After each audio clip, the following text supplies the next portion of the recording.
Right. இந்த வீக்கெண்டும் மறுபடியும் விஜய் சேதுபதிக்கு ஒரு கண்டென்ட் கிடைச்சிருச்சு. ஜாக்லினை வச்சு செய்ய போறாரு. ஏன்னா ஜாக்லின் டச் பண்ணக்கூடாத ஒரு பொருளை டச் பண்ணிட்டாங்க. அது மிகவும் ஆபத்தான மிருகம். ஆனால் அந்த மிருகத்தை போய் டச் பண்ணிட்டாங்க ஜாக்லின். அந்த மிருகம் யாருக்கு பிடிச்ச மிருகம் அப்படின்னு பார்த்தீங்கன்னா விஜய் சேதுபதி வீக்கெண்டில் ஹோஸ்டாக வர்றாருல அவர் தான். அவருக்கு மிகவும் பிடிச்ச மிருகம். அது மட்டும் இல்லாமல் அவர் ரொம்ப நேசிக்கக்கூடிய ஒரு மிருகம் அது. அப்படி இருக்கும் பட்சத்தில் அதை டச் பண்ண அவர் சும்மா இருப்பாரா? வச்சு கிளிக்கிறேன்னு கிளிக்க மாட்டாரா? அப்படித்தான் கிளிக்க போறாரு இந்த வீக்கெண்டில். போன வாட்டி தான் ஷாப்பிங் டாஸ்கில் வந்து நீங்கள் மொக்க வாங்கினீங்க சாச்சனாவை டச் பண்ணி. மறுபடியும் சாச்சனாவை டச் பண்ணி இந்த வாரமும் மொக்க வாங்க போறீங்களா ஜாக்லின்? ஏன் ஜாக்லின் அந்த மாதிரி பண்ணுறீங்க? சாச்சனாலாம் இந்த வீட்டினுடைய இளவரசி. பிக் பாஸுக்கே வந்து சாச்சனா வந்து ஒரு இப்போ ஹோஸ்ட்டுக்கு கீழே சாச்சனா தான். அதுக்கப்புறம் தான் நீங்கள் எல்லாருமே. நீங்கள் எப்படி சாச்சனா பற்றி பேசலாம்? சாச்சனா பற்றி பேசுறதுக்கு உங்களுக்கு என்ன தைரியம், என்ன அருகதை உங்களுக்கு இருக்கிறது? எவ்வளோ பெரிய ஆள் தெரியும்ல அவங்க. ஹோஸ்டியை கைக்குள்ளே வச்சுருக்கிறாங்க. நீங்கள் அவங்கள போய் பேசிட்டு தப்பிச்சிட முடியுமா? நீங்கள் ஃபைனல்ஸ்லாம் போக முடியுமா? வாய்ப்பே கிடையாது. இவங்க தான் ஃபைனலிஸ்ட். யார்? சாச்சனா தான் ஃபைனலிஸ்ட்டு. மக்கள் அதிகமாக ஓட் பண்ணுறாங்களாமா, மக்கள் வந்து டாப் 5ல வச்சுருக்காங்களாமா சொல்லிக்கிறாங்க அவங்களே. நீங்களாம் வந்து ஃபைனல்ஸ்லாம் போக முடியுமா? நீங்கள் டாப் 10லேயே போக முடியாது. நீங்கள் போய் அவங்கள வந்து என்னங்க போங்க என்ன ப்ரோ நடந்துச்சு அப்படின்னு கேட்டிங்கன்னா 3வது ப்ரோமோ பார்த்துருப்பீங்க. இன்னைக்கு இந்த ஷாப்பிங்னால மறுபடியும் ஒரு பிரச்சனை அப்படிங்கிறது வரப்போகுது. இந்த வீட்டில் இருக்கிற கோட்டை அழிச்சு எல்லாரையும் ஒன்றா போட்டு இனிமேல் நீங்கள் வந்து இண்டிவிஜுவல் கேம் தான் விளையாட போறீங்க அப்படின்றத சொல்லிட்டாங்க இல்லையா? ஸோ அதனால் சான்ஸ் கிடைக்கும் போது எல்லாரும் யாரெல்லாம் வந்து செய்யணுமோ அவங்கள செய்யணும் அப்படிங்கிற ஒரு முடிவில் இருக்கிறாங்க. ஓகேவா? அப்படித்தான் இப்போ 3வது ப்ரோமோல என்ன நடக்குது அப்படின்னு பார்த்தீங்கன்னா இந்த வாரத்துக்கான ஷாப்பிங் டாஸ்க்கு ஸோ மிக்சடாக போட்டாங்க அப்படின்றதுனால எல்லாருமே சேர்ந்து தான் ஷாப்பிங் பண்ணுறாங்க. இதுக்கு முன்னாடி சீசனில் எப்படி எந்த ஃபார்மேட்டில் இது நடந்துச்சோ சேம் ஃபார்மேட்டில் தான் நடக்குது. எல்லாரும் லிவிங் ஏரியாவில் இருப்பாங்க. அந்த எல்இடி ஸ்க்ரீனில் வந்து மெனு கார்டு ஐட்டம்ஸ் வந்து இருக்கும். அவங்களுக்கு கொடுக்கப்பட்ட தொகை ஒரு தொகை இருக்கும். அந்த தொகைக்குள்ளே பர்ச்சேஸ் பண்ணிக்கணும் ஒட்டுமொத்த வீட்டுக்குமே சேர்த்து.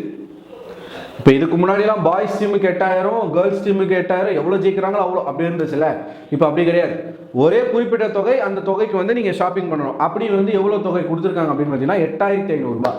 8500 ரூபாய்க்கு நீங்கள் ஒட்டுமொத்தமாக பாய்ஸ் கேர்ள்ஸ் எல்லாருக்கும் சேர்த்து நீங்கள் ஷாப்பிங் பண்ணணும். ஷாப்பிங் நடக்குது. கணக்கு எழுதுறது ஆஸ் யூஸ்வல் முத்துக்குமரன் கணக்கு எழுதுறாரு. அங்கே வந்து ஐட்டம்ஸ் பார்த்து சொல்றது பார்த்தீங்கன்னா கேர்ள்ஸில் ஒருத்தர், பாய்ஸில் ஒருத்தர். கேர்ள்ஸில் வந்து ஜாக்லின், பாய்ஸில் வந்து விஜய் விஷால் இருக்காங்க. ஸோ நிறைய ஐட்டம்ஸ் வந்து இவங்க சொல்லிக்கிட்டே இருக்காங்க. 2 பேருமே மாற்றி மாற்றி சொல்லிக்கிட்டு இருக்காங்க. முத்துக்குமரன் வந்து எழுதிக்கிட்டு இருக்காரு. எழுதிட்டு கடைசியில் 1400 ரூபா தான் இருக்குன்ற மாதிரி முத்துக்குமரன் சொல்றாரு. ஸோ அந்த டைமில் ஜாக்லின் என்ன சொல்றாங்கன்னா காஃபி பவுடர் எழுதிக்கோங்க அப்படின்னு சொல்றாங்க. காஃபி பவுடருடைய ப்ரைஸ் வந்து 400 ரூபாவா. ஸோ நீங்கள் எழுதிக்கோங்க அப்படின்னு சொல்றாங்க.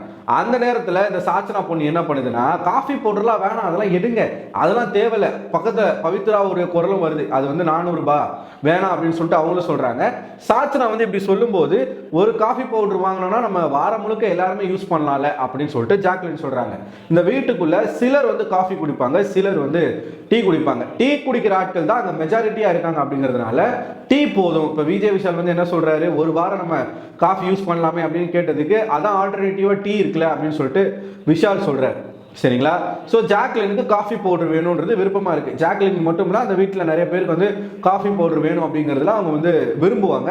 ஸோ 1400 ரூபா இருக்குன்ற மாதிரி முத்து சொல்லும்போது காஃபி பவுடர் ஒன்று எடுத்துக்கலாம் அப்படின்னு சொல்லிட்டு ஜாக்லின் சொல்கிறாங்க. அதை வேணான்னு சொல்லிட்டு சாச்சனா வந்து வாயை வச்சுட்டு சும்மா இல்லாமல் அத்தியாவசிய பொருட்கள் தான் நமக்கு தேவை, இதெல்லாம் நமக்கு வந்து தேவை கிடையாது அப்படின்னு சொல்ல ஜாக்லின் வந்து காண்டாயிட்டாங்க. காண்டில் என்ன சொல்லிட்டாங்க, அது அத்தியாவசிய பொருள் தான், நீ மேலே படிச்சிருந்தா உனக்கு தெரிஞ்சிருக்கும் அப்படின்ற மாதிரி சொல்றாங்க. இப்போ என்ன ஆயிடுச்சு, சும்மா கிடந்த சங்க ஊதி கெடுத்தாண்டா ஆண்டி அப்படின்னு சொல்ற மாதிரி தேவையில்லாம சும்மா இருக்கிற சாச்சனா மேல கை வச்சு ஜாக்லின் இந்த வார இறுதியில மரணடி வாங்க போறாங்க. யாருக்கிட்ட? சொம்பு சேதுபதி கிட்ட. கண்டிப்பா அடிப்பார், நிச்சயமா அடிப்பார். ஜாக்லின் கேட்பாரு, ஜாக்லின் காஃபி பவுடர் இல்லாமல் உங்களால் இருக்க முடியாதாமா? காஃபி பவுடர் ஒன்றும் ஆடம்பர பொருள்லாம் கிடையாது, அது ஒரு அத்தியாவசியமான ஒரு பொருள் தான். சிலருக்கு வந்து காஃபி பிடிக்கும், சிலருக்கு வந்து டீ பிடிக்கும். இப்போ நான் காஃபி குடிக்க மாட்டேன், எனக்கு டீ பிடிக்கும். டீ வந்து அத்தியாவசிய பொருளா ஆடம்பர பொருளான்னு கேட்டால் அது ஆடம்பர பொருள் கிடையாது, அத்தியாவசிய பொருள் தான். ஏன்னா நம்ம டெய்லியும் யூஸ் பண்ணுற ஒரு பொருள் இல்லையா? நான் டெய்லியும் ஒரு கிளாஸ் ஆச்சும் நான் டீ குடிக்கிறது வழக்கம். ஒரு நாள் டீ குடிக்காமல் இருந்தால் கூட எனக்கு தலைவலி வரும். ஸோ அந்த மாதிரியான ஒரு பர்சன் நான். அதிகமாக குடிக்க மாட்டேன், ஒரு டம்ளர் அவ்வளோதான், முடிஞ்சு போச்சு, ஒரு நாளைக்கு ஒரு வாட்டி. இப்போ இதே மாதிரி காஃபி குடிக்கிறவங்களும் இருப்பாங்க. எனக்கு டீ பிடிக்காது, நான் காஃபி தான் குடிப்பேன் அப்படின்னு சொல்லிட்டு இருக்கக்கூடிய ஆட்களும் இருப்பாங்க. ஒருத்தருடைய ப்ரிஃபரன்ஸை பொறுத்து இருக்கு. ஸோ இது அவங்க எடுக்கலான்னு சொல்லும்போது வேண்டான்னு சொல்றதுல ஒரு அர்த்தம் இருக்கு. இந்த பொண்ணு என்னன்னா, இப்போ இந்த பொண்ணு மனசுக்குள்ள நான் டாப் 5 நான் டாப் 5 கண்டஸ்டன்ட் அப்படின்ற ஒரு எண்ணம் வந்துட்டுறதுனால எல்லாத்துலேயும் வந்து கருத்து சொல்லணும், எனக்கு எல்லாம் தெரியும், நான் சொல்கிறத கேளுங்க, நானும் இந்த வீட்டில் இருக்கேன் அப்படின்றத ரிஜிஸ்டர் பண்ணணுன்றதுக்காகவே பேசிக்கிட்டு இருக்கு. ஸோ இத்தனை நாளாக ஜாக்லின் வந்து பொறுமையாக போயிட்டு இருந்தாங்க. ஓகே, அவள் சின்ன பொண்ணு சொல்லிட்டு பொறுமையாக போயிட்டு இருந்தாங்க. ஆனால் இன்னிலேருந்து ஜாக்லின் வந்து கொஞ்சம் திருப்பி அடித்து ஆட போகிறாங்களோன்னு எனக்கு தோணுது. ஏன்னா நம்ம சத்யா அவர் வந்து டைரக்ட் நாமினேஷன் ஜாக்லினை பண்ணும்போது ஒரு பாயிண்ட் ஒன்று சொல்லி தான் பண்ணுறாரு. அதுக்கு ஜாக்லின் வந்து பயங்கரமாக அழுதாங்க. அதுக்கப்புறமா தான் அவங்களுக்கு சில விஷயங்கள் புரியுது, இந்த வீட்டுக்குள்ளே நம்மளும் கேம் ஆட தான் செய்யணும் அப்படின்றத புரிஞ்சுக்கிறாங்க. ஸோ இதுக்கப்புறமா சாச்சனா வச்சு செய்வாங்கன்னு நினைக்கிறேன். எதனா வீண் வம்புக்கு வந்து சாச்சனா போனோன்னா அந்த டைமில் பயங்கரமான ரோஸ்ட் இருக்கும்னு நினைக்கிறேன். ஆனால் நீங்கள் வந்து இப்படி சாச்சனாவை ரோஸ்ட் பண்ணீங்கன்னா வீக்கெண்டில் உங்களை ரோஸ்ட் பண்ணுறதுக்கு ஒருத்தர் வந்துடுவார். அப்போ மட்டும் எங்கேருந்து தான் அப்படி ஒரு காமெடி சென்ஸ்லாம் அவருக்கு வரும்னு தெரியாது. அப்படி போட்டு பயங்கரமாக அவங்கள செய்வார். பார்த்து உஷாராக இருங்க. ராணி சாச்சம்மா தேவி கிட்ட கொஞ்சம் மரியாதையாக நடந்துக்கோங்க ஜாக்லின், சரியா? ஸோ நீங்கள் இந்த ப்ரோமோ பார்க்கும்போது உங்களுக்கு என்ன தோணுது, உங்களோட கருத்துக்களை கமெண்ட் பாக்ஸில் போஸ்ட் பண்ணுங்கள். அடுத்த ஒரு வீடியோவில் உங்களை சந்திக்கிறேன். அதுவரை உங்களுக்கு இந்த விடைபெறுவது நான் அரவிந்தன்.